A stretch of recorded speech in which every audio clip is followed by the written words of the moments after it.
Assalamualaikum warahmatullahi wabarakatuh ya. Terima kasih telah melakukan pemaharan baik terawangan badan dan keris ya. Terawangan badan dan keris nomor 357 ya. Kita mulai dulu dari kerisnya ya. Untuk keris ini ya, ini berkhodam ya. Keris ini berkhodam. Khodamnya sendiri yaitu sesosok laki-laki memakai baju adat Jawa, baju keprabon. Jadi memang ini levelnya tinggi ya, levelnya tinggi. Khodamnya sendiri kelasnya itu adalah kelas raja-raja, sehingga memang yang memegang pun ya harus tirakatnya kenceng. Kalau tirakatnya nggak kenceng ya khodamnya males dampingi si pemiliknya kayak gitu. Jadi menurut saya ini berkhodam ya. Jadi menurut saya ini kan saya menjawab pertanyaan Anda ya. Pertanyaan Anda, keris ini apa berkhodam? Jadi menurut saya ini berkhodam. Tapi khodamnya itu tidak mau nurut sama pemegangnya yang sekarang. Kenapa? Karena levelnya kurang. Nah, lalu gimana supaya khodam ini mau ikut dengan pemilik keris ini? Maka jawabannya ditayuh ya, ditayuh dulu. Ditayuh itu ditanyai. Ibarat cewek gitu, ditayuh itu sama seperti dilamar. Mau nggak kamu mendampingiku? Kayak gitu. Kalau mau ya dia akan ikut, tapi kalau nggak mau ya keris ini hanya akan menjadi sebuah keris yang kosong, tanpa sebuah khodam, tanpa isi goibnya, tanpa esoterisnya, hanya menjadi sebuah senjata ataupun pajangan koleksi warisan leluhur budaya, warisan turun-temurun kayak gitu. Ini mirip dengan cemetinya khas Blitar ya.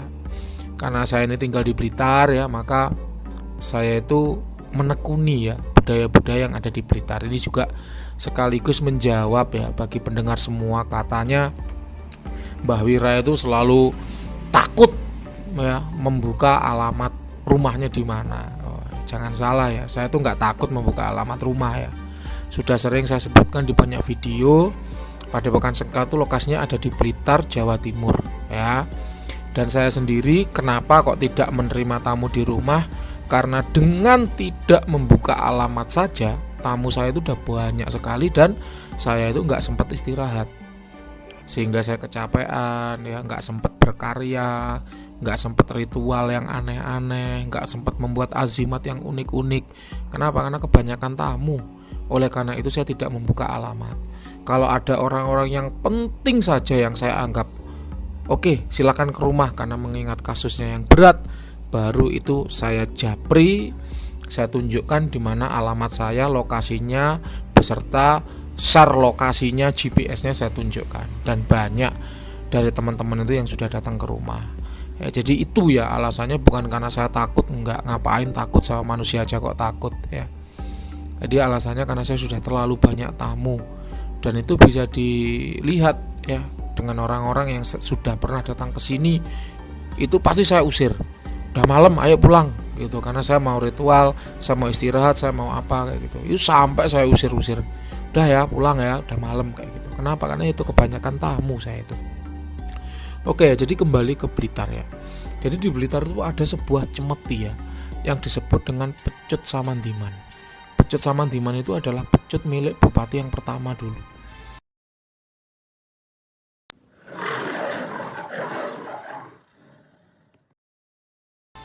Nah, bupati yang pertama itu suka tirakat, memang orangnya sangar ya, kumisnya itu kayak itu, kayak siapa namanya, dalang, kayak dalang-dalang di film si Unyil tuh loh ya, Pak Dalang itu loh ya, kayak gitu. Jadi sangar, keren orangnya, energi spiritual dan supernaturalnya itu tinggi, sehingga pecut itu takluk ya di tangan bupati yang pertama itu. Dan kehebatan dari pecut itu adalah dia proteksi ya, perlindungan dari bahaya nyata maupun goib. Jadi dulu itu ketika Gunung Kelut itu meletus, Blitar itu jadi latar ya. Jadi ada istilah dulu kalau Gunung Kelut meletus ya, kalau Gunung Kelut watuk, Blitar itu jadi latar. Sehingga bupati yang pertama itu merasa perlu ya melengkapi dirinya itu dengan suatu mustika, suatu azimat pilih tanding yang disebut dengan Cemeti Samandiman. Menurut teman saya yang juru kunci ya, itu pecut Samandiman itu tak ubahnya seperti pecutnya Cikar dulu ya, pecutnya Cikar.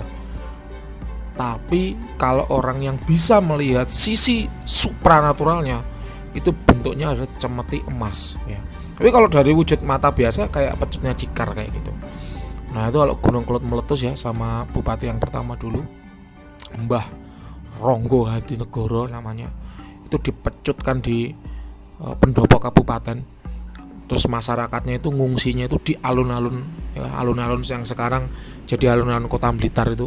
Jadi kalau dipecutkan di pendopo kabupaten, jadi pendopo itu kan lokasinya selalu di utara alun-alun ya, maka lahar dari Gunung Kelut akan terbelah jadi dua ya, sebagian akan ke timur, sebagian akan ke barat. Jadi nggak nabrak ke selatan, sehingga rakyatnya itu selamat dari amukan lahar Gunung Kelut kayak gitu. Nah itu karena sekarang ya bupati-bupati yang sekarang itu kan jabatan politik ya, pada akhirnya tingkat spiritual dan supernatural itu nggak sama dengan bupati yang pertama, sehingga akhirnya apa, Pecut sama Diman itu ya wujudnya ada di ruang penyimpanan pusaka itu ya ada, cemetinya itu ada, tapi sisi kegoibannya itu udah hilang. Kenapa? Karena nggak ada yang kuat gitu loh membawa Pecut itu, karena ya kurang tirakat tadi ya. Ya itulah ya manusia zaman sekarang itu ya begitu. Sama dengan keris-keris begini ya. Jadi ketika dulu dibuat oleh empu, disesuaikan dengan yang punya, katakan Mr. X begitu, sudah ditakar kekuatan spiritual dan supranatural si X ini sebegini, sehingga saya buatkan pusaka yang levelnya begini. Nah begitu si X tadi meninggal, kemudian diturunkan ke anak cucunya, diturunkan ke anak cucunya, diturunkan terus turun temurun, yang mana manusia pemegangnya sekarang itu tirakatnya itu malas, suruh puasa katanya lemes, suruh melek katanya ngantuk, suruh wirid katanya sibuk ya, suruh dikir katanya capek ya. Kayaknya begini nih, pusakanya ada tapi sisi kegoibannya itu hilang. Jadi ini ditayuh dulu, mau nggak ikut dengan pemilik yang sekarang. Kalau mau dia akan kembali isinya, tapi kalau dia nggak mau ya tetap akan kosong seperti ini. Jadi ada wujudnya tapi sisi kegoibannya akan hilang kayak gitu ya.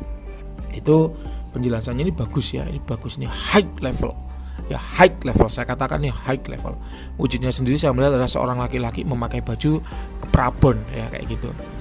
Oke, itu untuk keris ya, saya tidak bisa memberikan penjelasan lengkap karena ini tidak cocok ya, atau belum ditayuh oleh pemilik yang sekarang ya. Jadi ya hanya sebatas menjadi besi kosong ya, tapi ketika saya telusuri dari jalur energinya ini bagus sekali. Oke, sekarang kita ke laki-laki ya, pakai kemeja warna merah nomor 357 ya.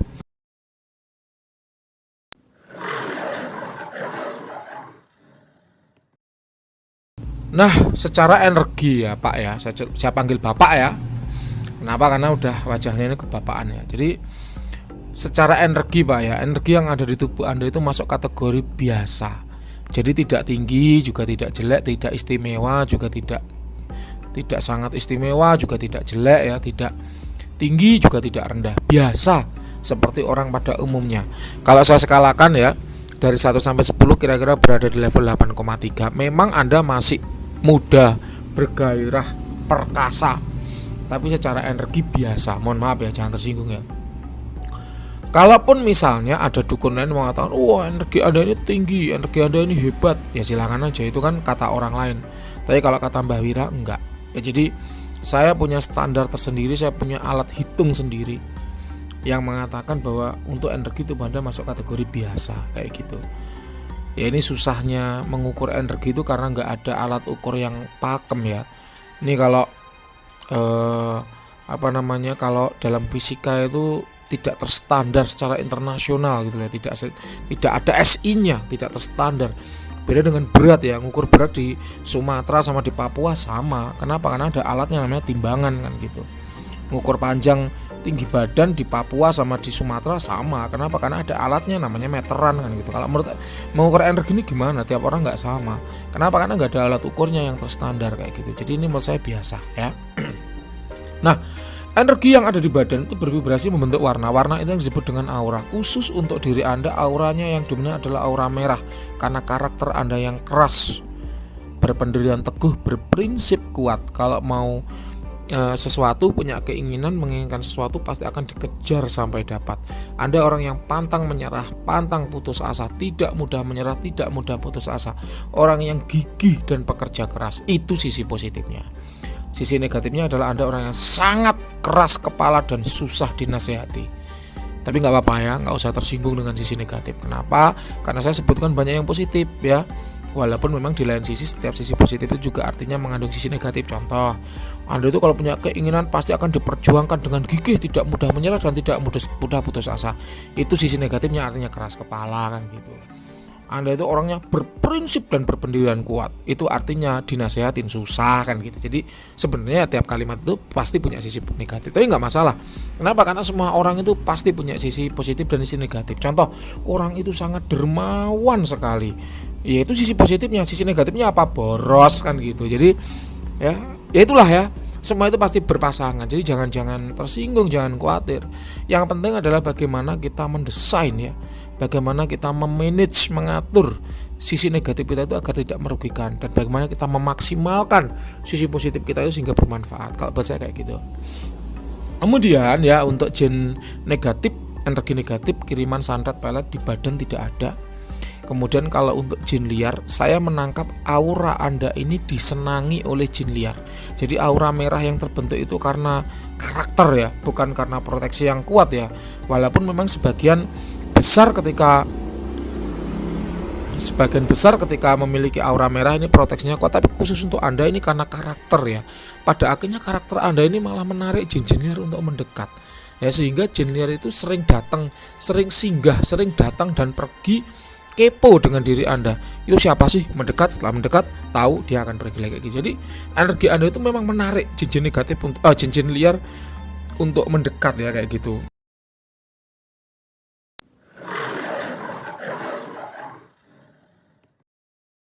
Nah, dampaknya apa?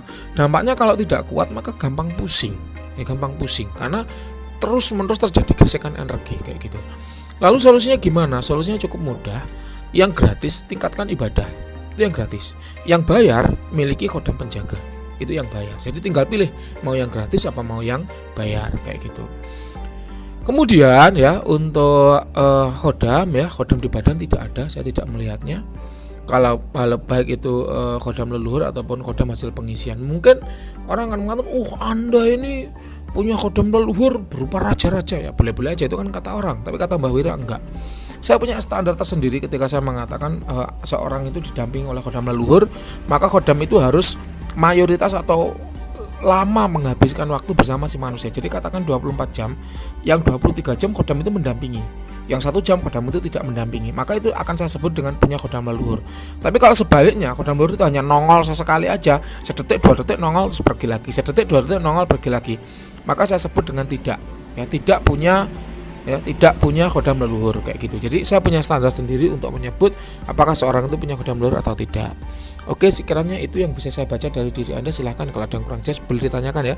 Terima kasih, selamat malam.